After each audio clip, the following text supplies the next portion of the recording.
কল্পনা করুন এই মহাবিশ্বের সবচেয়ে শক্তিশালী দেবতা, মানে যিনি চাইলেই একটা আস্ত জগৎ ধ্বংস করে দিতে পারেন, সেই মহাদেব শিব কিনা একটা ভিক্ষা পাত্র হাতে দাঁড়িয়ে আছেন।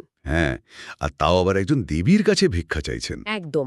আজকে আমরা বেদ, উপনিষদ, পুরাণ আর বেশ কিছু প্রাচীন দর্শনের সূত্র ঘেঁটে এই চরম বিস্ময়কর দৃশ্যটার পেছনের অর্থ খোঁজার চেষ্টা করব। আমাদের এই গভীর আলোচনার মূল লক্ষ্যই হল দেবী অন্নপূর্ণার ধারণাটি বিশ্লেষণ করা। মানে তিনি যে শুধু শস্য বা কৃষিকাজের দেবী তা কিন্তু নয়। ঠিক, তিনি আসলে শারীরিক, মানসিক এবং আধ্যাত্মিক পুষ্টির এক চূড়ান্ত প্রতীক। হ্যাঁ, আর সেটাই আমরা আজ উদ্ঘাটন করব। ঠিক আছে, চলুন বিষয়টি একটু খুলে দেখা যাক। আমরা প্রতিদিন টেবিলে বসে যে খাবার খাই তার পেছনে লুকিয়ে থাকা এক বিশাল দর্শনের গল্প আজ আলোচনা করব। খুব সুন্দর একটা জায়গা থেকে শুরু করেছেন। মানে শিবের এই ভিক্ষা চাওয়ার দৃশ্যটা তো হিন্দু দর্শনের অন্যতম গভীর একটা প্রতীক। এই সূত্রগুলো ঘাঁটতে গিয়ে একটা বিষয় খুব স্পষ্ট হয়েছে, যে খাবার বা অন্ন কিন্তু কেবল দেহের জ্বালানি নয়। এটা তো সাক্ষাৎ চেতনা। একদম। আর এই পুরো দর্শনের মূলে যিনি আছেন, তিনি দেবী অন্নপূর্ণা। তবে তার আসল তাৎপর্য বুঝতে হলে আমাদের প্রথমে একটা বড় দ্বন্দ্বের দিকে তাকাতে হবে। মানে স্বয়ং শিব এবং দেবী পার্বতীর মধ্যে জগৎ সংসারের অস্তিত্ব নিয়ে যে দ্বন্দ্বটা হয়েছিল। দাঁড়ান, মহাদেব শিব তো সর্বজ্ঞ। তিনি হঠাৎ করে এই পুরো জগৎ সংসারকে, মানে আমরা যা ছুঁতে পারি বা অনুভব করতে পারি সেটাকে অস্বীকার করতে গেলেন কেন? সূত্রগুলোতে তো দেখলাম শিব বলছেন এই বস্তুগত জগৎ কেবলই মায়া, হ্যাঁ, মায়া বা একটা ভ্রম। আর একমাত্র আধ্যাত্মিক সত্যটাই বাস্তব। এটা তো অনেকটা ধরুন কেউ গাড়িতে লম্বা যাত্রায় বেরিয়ে বলছে যে শুধু গন্তব্যটাই আসল, গাড়ির জ্বালানির কোনো গুরুত্ব নেই।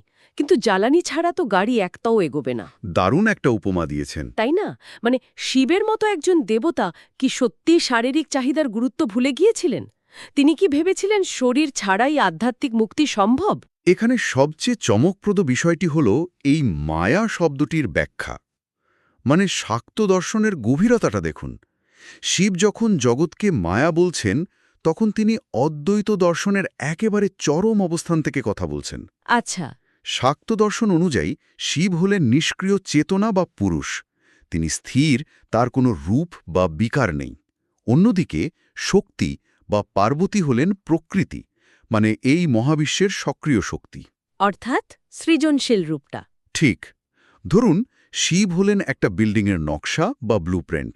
নকশায় পুরো ভবনের ধারণাটা আছে, কিন্তু ইট, বালি আর নির্মাণ কর্মী ছাড়া তো সেটার কোনো বাস্তব অস্তিত্ব নেই, তাই না? বুঝতে পারছি। এই ইট, বালি আর নির্মাণ কাজটাই হলেন দেবী পার্বতী। ও আচ্ছা, তার মানে চেতনা বা জ্ঞান একা কিছুই করতে পারে না, যতক্ষণ না পর্যন্ত শক্তির সাথে তার মিলন ঘটছে। নিখুঁত বলেছেন। আর শিব যখন বললেন পুরো জগৎটাই মায়া, তখন দেবী পার্বতী, মানে যিনি শক্তিরই এক রূপ, তিনি এই ধারণার তীব্র বিরোধিতা করলেন। আর পার্বতী মনে করিয়ে দিলেন যে শরীর আর বস্তুগত জগতের ভিত্তি ছাড়া আত্মিক মুক্তি তো কেবল শূন্যতায় পরিণত হবে। হ্যাঁ, আর দেবী পার্বতী কিন্তু শুধু কথায় বিরোধিতা করেননি। সূত্র থেকে জানা যায়, শিবকে এই অত্যন্ত জরুরি শিক্ষাটি দেওয়ার জন্য তিনি পৃথিবী থেকে সম্পূর্ণ অন্তর্ধান করে যান। ওরে বাবা! আর এর ফলাফল তো একেবারে শিউরে ওঠার মতো হয়েছিল। তা তো বটেই। প্রকৃতি বা শক্তি সরে যাওয়ার মানেই হল মহাবিশ্বের চালিকা শক্তি বন্ধ হয়ে যাওয়া। পার্বতী অন্তর্ধান করার সাথে সাথেই পৃথিবী থেকে সমস্ত খাদ্য, শস্য আর রসদ উধাও হয়ে গেল। ফসল নষ্ট হল, প্রকৃতি শুকিয়ে কাঠ হয়ে গেল। মানে শুধু সাধারণ মানুষ নয়, সমগ্র সৃষ্টিতে একটা তীব্র হাহাকার আর দুর্ভিক্ষ দেখা দিল। একদম। আর সবচেয়ে আশ্চর্যের বিষয় কি জানেন? যে ঋষি আর মুনিরা সারা জীবন জঙ্গলে বসে তপস্যা করেছেন আর ভেবেছেন বস্তুগত জগৎ কেবলই বিভ্রম, তাদের ধ্যানও কিন্তু ভেঙে গেল। বাহ! এই জায়গাটা সত্যি ভাবিয়ে তোলে। তার মানে যারা সারা জীবন বলতেন শরীর নশ্বর, আত্মাই সব, তারাও খিদের চোটে ধ্যান করতে পারলেন না। হ্যাঁ, পেট খালি থাকলে যে ব্রহ্মজ্ঞান আসে না, এটা তারই এক নির্মম প্রমাণ। আর এই ঘটনাটা তো স্পষ্ট করে দেয় যে বস্তুগত জগৎ আর আত্মা একে অপরের পরিপূরক। মানে একটাকে অস্বীকার করে অন্যটাকে টিকিয়ে রাখা তো অসম্ভব। একদম ঠিক। যখন শরীরের টিকে থাকার ন্যূনতম উপকরণটুকু থাকে না, তখন দর্শন বা আধ্যাত্মিকতার বড় বড় কথা অর্থহীন হয়ে পড়ে। শিব শেষ পর্যন্ত উপলব্ধি করলেন যে চেতনা যতই উচ্চ স্তরের হোক না কেন। তাকে এই জাগতিক স্তরে প্রকাশ পেতে হলে শক্তির ওপর নির্ভর করতেই হবে। ঠিক, বস্তু আর আত্মা আলাদা কোনো বিষয় নয়। ক্ষুধার নিবৃত্তি না হলে চেতনা কখনোই বিকশিত হতে পারে না। তাহলে শিব যখন বুঝলেন তার বিশাল বড় একটা ভুল হয়েছে, তখন তিনি ক্ষমা চাইলেন কিভাবে? মানে মহাদেব তো আর সাধারণ মানুষের মতো শুধু দুঃখিত বলে পার পেতে পারেন না। আর ঠিক এখানেই বিষয়টা সবচেয়ে বেশি আকর্ষণীয় হয়ে ওঠে। কারণ শিব ছুটলেন কাশীতে, মানে আজকের বারাণসীতে। কারণ সেখানে দেবী পার্বতী অন্নপূর্ণা রূপে আবির্ভূত হয়েছেন। হ্যাঁ, এবং শুধু আবির্ভূতই হননি, তিনি সেখানে এক বিশাল সোনার রান্নাঘর তৈরি করেছেন। সেই রান্নাঘর থেকে তিনি সমগ্র জগৎকে অন্ন দান করছেন। দৃশ্যটা কল্পনা করলেই গায়ে কাঁটা দেয়। মহাদেব শিব, যার হাতে ত্রিশূল থাকার কথা, বাড়ির বেশে দাঁড়িয়ে আছেন। আর দেবী অন্নপূর্ণা রত্নখচিত সিংহাসনে বসে আছেন, আর শিব তার কাছে করুণা ভিক্ষা করছেন। কিন্তু আমার এখানে একটা খটকা লাগছে। অন্নপূর্ণার মূর্তিতে আমরা দেখি তার এক হাতে রয়েছে একটা রত্নখচিত পাত্র, আর অন্য হাতে একটা সোনার হাতা বা ল্যাডল। এগুলো তো যে কোনো সাধারণ রান্নাঘরেও থাকে। এর মধ্যে এত আধ্যাত্মিকতা এলো কোথা থেকে? হাতা তো মানে শুধু ঝোল বা চাল তোলার জন্য। সাধারণ চোখে দেখলে তাই মনে হয়, কিন্তু এই প্রতীকগুলোর অর্থ অনেক বেশি সুদূরপ্রসারী। অন্নপূর্ণার হাতের ওই রত্নখচিত পাত্রটি হল অন্তহীন প্রাচুর্যের প্রতীক। মানে এটি এমন এক পাত্র যা কখনোই খালি হয় না। আচ্ছা। এটি হল মহাবিশ্বের সেই অসীম সম্ভাবনা, যেখানে সব সৃষ্টির পুষ্টি মজুত আছে। কিন্তু শুধু প্রাচুর্য থাকলেই তো হয় না। হ্যাঁ, সেই প্রাচুর্য তো ক্ষুধার্তের পেট পর্যন্ত পৌঁছাতে হবে। ঠিক ধরেছেন। আর ওই সোনার হাতাটা হল সেই পৌঁছানোর মাধ্যম। এটি আশীর্বাদ বিতরণ আর বদান্যতার প্রতীক। দর্শনের ভাষায় একে বলা যায় কর্মে রূপান্তরিত সহানুভূতি। মানে কারো কষ্ট দেখে শুধু মনে মনে দয়া অনুভব করাই শেষ কথা নয়। একদম না। সেই দয়াকে যখন কেউ কাজে পরিণত করে, অন্যকে সাহায্য করে, এই সোনার হাতাটি হল সেই সক্রিয় করুণার প্রতীক।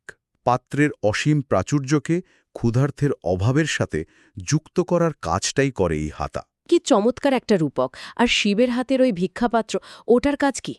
শিব তো এই মহাবিশ্বের ঈশ্বর, তার ভিক্ষাপাত্র হাতে নেওয়ার প্রয়োজন কি ছিল?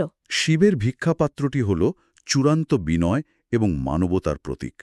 এটি দেখাচ্ছে যে পরম চেতনা বা শিব নিজেকে এই মহাবিশ্বে প্রকাশ করার জন্য শক্তি বা অন্নপূর্ণার উপর নির্ভরশীল। বুঝতে পারছি। শিব যখন ভিক্ষা চাইছেন, তখন তিনি কেবল নিজের ব্যক্তিগত ক্ষুধার জন্য চাইছেন না, তিনি সমগ্র ক্ষুধার্ত সৃষ্টির হয়ে দেবীর কাছে করুণা ভিক্ষা করছেন। এটি ঐশ্বরিক অহংকার চূর্ণ হওয়ার একটা চরম নিদর্শন। কিন্তু শিব তো ভিখারির বেশে গেলেন। তিনি কি কেবল এক মুঠো চাল চেয়েছিলেন?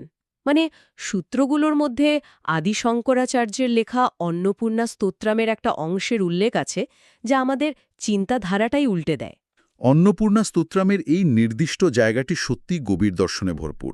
হ্যাঁ, লাইনটি হল অন্নপূর্ণে সদাপূর্ণে শঙ্কর প্রাণবল্লভে জ্ঞানবৈরাগ্য সিদ্ধার্থম ভিক্ষাম দেহি চ পার্বতী। মানে হে অন্নপূর্ণা, আমাকে জ্ঞান এবং বৈরাগ্যের ভিক্ষা দাও। ঠিক। কিন্তু একটু দাঁড়ান, এখানে তো একটা বিরাট দ্বন্দ্ব আছে। খাওয়ার খেয়ে মানুষের ঘুম পায়, শরীরে জড়তা আসে, আর শিব চাইছেন বৈরাগ্য। বৈরাগ্য মানে তো জগৎ থেকে মোহমুক্তি। হ্যাঁ, তা তো বটেই। তাহলে খাওয়ার মতো চরম জাগতিক একটা জিনিসের কাছে কেউ মোহমুক্তির ভিক্ষা চায় কিভাবে? এটা তো একেবারেই স্ববিরোধী মনে হচ্ছে। আমরা যদি একে বৃহত্তর প্রেক্ষাপটের সাথে যুক্ত করি, তবে এই আপাত স্ববিরোধিতা দূর হয়ে যাবে। স্তোত্রমটিতে অন্ন বা খাদ্যের ধারণাকে কেবল পেটের ভাতের মধ্যে সীমাবদ্ধ রাখা হয়নি। আচ্ছা। বৈদিক দর্শনে মানুষের ক্ষুধা আসলে কেবল শারীরিক নয়। ক্ষুধা মূলত ৩ ধরনের হতে পারে: শারীরিক, মানসিক এবং আধ্যাত্মিক। ৩ ধরনের ক্ষুধা, এই বিষয়টা একটু ভেঙে বলবেন। মানে কিভাবে একটা আরেকটার সাথে যুক্ত? অবশ্যই। ধরুন, শারীরিক ক্ষুধা মেটে সাধারণ খাবার দিয়ে, যা আমাদের শরীরকে বাঁচিয়ে রাখে। কিন্তু মানুষের তো শুধু শরীর নেই, মনও আছে। হ্যাঁ, ঠিক। মানসিক ক্ষুধা হল ভালোবাসা, আশ্রয়, নিরাপত্তা আর অনুভূতির ক্ষুধা। একজন মানুষ যখন নিরাপদ বোধ করে, তখন তার মানসিক ক্ষুধা মেটে। আর এর ঠিক পরেই আসে আধ্যাত্মিক ক্ষুধা। মানে নিজেকে জানার ক্ষুধা। একদম, সত্যকে জানার ক্ষুধা, মুক্তির আকাঙ্ক্ষা। অর্থাৎ পিরামিডের মতো নিচের ধাপগুলো পার না হলে ওপরের ধাপে যাওয়া যায় না। তাই তো অন্ন শব্দটির অর্থ তো কেবল শস্য নয়, এটি হল জীবনশক্তি বা ঐশ্বরিক কৃপা। আর পূর্ণা মানে হল সম্পূর্ণ বা নিখুঁত।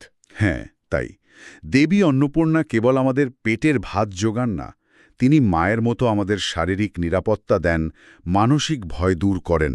আর যখন শরীর ও মন শান্ত হয়, ঠিক তখনই আত্মা জ্ঞান আর বৈরাগ্য অর্জনের জন্য প্রস্তুত হয়। ঠিক বলেছেন, ক্ষুধার্ত পেটে বা ভীত মনে বৈরাগ্য আসে না, আসে কেবল হতাশা। অন্নপূর্ণা সেই ভিত্তিটা তৈরি করে দেন। শিব ঠিক এই সম্পূর্ণ পুষ্টিটি তার কাছে চেয়েছিলেন। বাহ, এটি সত্যিই চোখ খুলে দেওয়ার মতো একটা উপলব্ধি। আধ্যাত্মিকতার পথে হাঁটতে হলে যে বস্তুগত জগৎকে শত্রু ভাবার কোনো প্রয়োজন নেই, বরং এটি যে একটা সিঁড়ি, এই স্তোত্রম সেটাই প্রমাণ করে। একদম তাই। কিন্তু এই যে এত সব প্রাচীন স্তোত্র আর দর্শনের কথা আমরা বলছি, এগুলো তো হাজার হাজার বছর আগের কথা।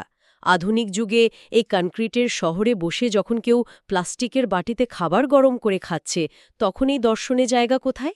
এই দর্শনগুলোর প্রাসঙ্গিকতা আজও এতটুকু কমেনি, বরং বর্তমান সময়ে এর প্রয়োজন আরও বেশি। তাহলে এই সব কিছুর আসল অর্থ কী দাঁড়ায়? মানে আজকের দিনে দাঁড়িয়ে আমাদের প্রতিদিনের জীবনে আমরা এই দর্শনকে কিভাবে কাজে লাগাবো? সূত্রগুলো থেকে দেখা যাচ্ছে হিন্দু ঐতিহ্যে খাবারকে চরম সম্মান করা হয়। এটি একটি অত্যন্ত প্রাসঙ্গিক প্রশ্নের জন্ম দেয়। আধুনিক যুগে আমরা কিভাবে খাবারের এক পবিত্রতা ধরে রাখতে পারি? বেদের একটু বিখ্যাত নীতি আছে, অন্নম ব্রহ্ম, যার মানে হল খাদ্যই স্বয়ং ঈশ্বর। শুধু ঈশ্বর প্রদত্ত আশীর্বাদ নয়, খাবার নিজেই ঈশ্বর। ঠিক। আর এই নীতির উপর ভিত্তি করেই হিন্দু দর্শনে অন্নদানকে পৃথিবীর সর্বোচ্চ দান হিসেবে ধরা হয়। বলা হয়, অন্নদান সমস্ত নেতিবাচক কর্মফল দূর করে দেয়। এখানেই আমার আরেকটা প্রশ্ন আছে। বলা হয় অন্নদান করলে নেতিবাচক কর্মফল দূর হয়, কিন্তু কিভাবে? শুধু কাউকে একবেলা খাইয়ে দিলে জীবনের সব অহংকার বা নেতিবাচকতা ধুয়ে যাবে? ব্যাপারটা তো এত সরল হতে পারে না, তাই না? মেকানিজমটা লুকিয়ে আছে অহংকার বা ইগো ধ্বংস হওয়ার প্রক্রিয়ার মধ্যে। যখন কেউ অন্য একজন ক্ষুধার্ত মানুষকে খাবার দেয়, সে আসলে কোনো বস্তুর দান করছে না, সে জীবন শক্তি ভাগ করে নিচ্ছে। আচ্ছা। যখন দাতা বুঝতে পারে যে তার সামনের ওই মানুষটিও ঈশ্বরেরই একটি রূপ এবং সে যে খাবারটি দিচ্ছে সেটিও ঈশ্বর, তখন দাতা, গ্রহীতা এবং দান বস্তুর মধ্যকার বিভেদ মুছে যায়। মানে মানুষের সবচেয়ে বড় সমস্যা হল তার অহংকার, এই ধারণা যে আমি এই সম্পদের মালিক। অন্নদান এই মালিকানার বিভ্রমকে ভেঙে দেয়। একদম। পৃথিবীতে কেবল একটা চাহিদাই সম্পূর্ণভাবে মেটানো সম্ভব। কাউকে অর্থ দিলে সে আরও চাইবে, কিন্তু কাউকে খাবার দিলে একসময় সে তৃপ্ত হয়ে বলবে, আর নয়, আমার পেট ভরে গেছে। এই যে চরম তৃপ্তি দেবার ক্ষমতা, এটিই মানুষের আত্মাকে শুদ্ধ করে। কি অসাধারণ একটা ব্যাখ্যা! তার মানে কেউ যখন কাউকে খাবার দিচ্ছে, সে শুধু তার শরীরকে বাঁচাচ্ছে না, নিজের চেতনাকেও প্রসারিত করছে। কিন্তু এই অন্নদানের চর্চা আমরা প্রতিদিন কিভাবে করতে পারি? সবার তো আর বিশাল লঙ্গরখানা খোলার সামর্থ্য নেই, তবে তার প্রয়োজনও নেই। অন্নদান হতে পারে খুব ছোট্ট একটা অভ্যাস, যা নিজের রান্নাঘর থেকেই শুরু করা যায়। যেমন সূত্রগুলোতে দেবী অন্নপূর্ণাকে একজন সর্বজনীন মাতা হিসেবে উল্লেখ করা হয়েছে। একজন মা যেমন সন্তানদের মধ্যে কোনো ভেদাভেদ করেন না, তেমনি অন্নপূর্ণাও দেবতা, মানুষ, প্রাণী, এমনকি একটা ছোট্ট পিঁপড়েকেও বিনা বিচারে খাওয়ান। ঠিক তাই, তিনি দেখেন না কে পাপী আর কে পুণ্যবান। তার কাছে সবাই কেবলই ক্ষুধার্ত সন্তান। এই নিঃশর্ত করুণার বিষয়টা দারুণ। আমরাও তো আমাদের জীবনে এই সচেতনভাবে আহার গ্রহণ করার চর্চা করতে পারি। প্রথমত, নিজের প্লেটে ততটুকুই খাবার নেওয়া যতটুকু সত্যিই প্রয়োজন, যাতে এক দানাও নষ্ট না হয়। হ্যাঁ, কারণ প্রতিটি নষ্ট হওয়া দানা আসলে সেই ঐশ্বরিক শক্তির অপচয়। আর দ্বিতীয়ত, আমাদের আশেপাশে যে কুকুর, বিড়াল বা পাখিরা আছে, তাদের সাথে প্রতিদিন সামান্য কিছু খাবার ভাগ করে নেওয়া। একদম। এবং এর সাথে জড়িয়ে আছে রান্নার প্রক্রিয়াটিও। আধুনিক জীবনে রান্না করাটা অনেক সময় একটা বিরক্তিকর রুটিন মনে হয়, কিন্তু অন্নপূর্ণার দর্শন শেখায় যে রান্নাঘর হলো একটা মন্দির। যখন কেউ খাবার রান্না করে, তখন সে যদি বিরক্তি বা রাগের বদলে ভালোবাসা নিয়ে রান্না করে, তবে সেই খাবারটি মনকেও পুষ্ট করে। ঠিক, একে এক ধরনের আধ্যাত্মিক অ্যালকেমি বলা যায়। তার মানে রান্নাঘর কেবল সাধারণ ঘর নয়, এটি এমন একটা জায়গা যেখানে আমরা প্রকৃতি থেকে পাওয়া শক্তিকে আমাদের শরীরের কোষে কোষে মিশিয়ে ফেলি। কাশী বিশ্বনাথ মন্দিরের পাশে অন্নপূর্ণা মন্দিরে আজও যে প্রতিদিন হাজার হাজার মানুষকে খাওয়ানো হয়, তা এই দর্শনেরই বাস্তব রূপ। হ্যাঁ, সেখানে বিশ্বাস করা হয় যে দেবী স্বয়ং নিজের হাতে সকলকে খাওয়াচ্ছেন, আর এই বিশ্বাস মানুষকে বিনয়ী করে। আর এই বিনয়টাই সবচেয়ে জরুরি।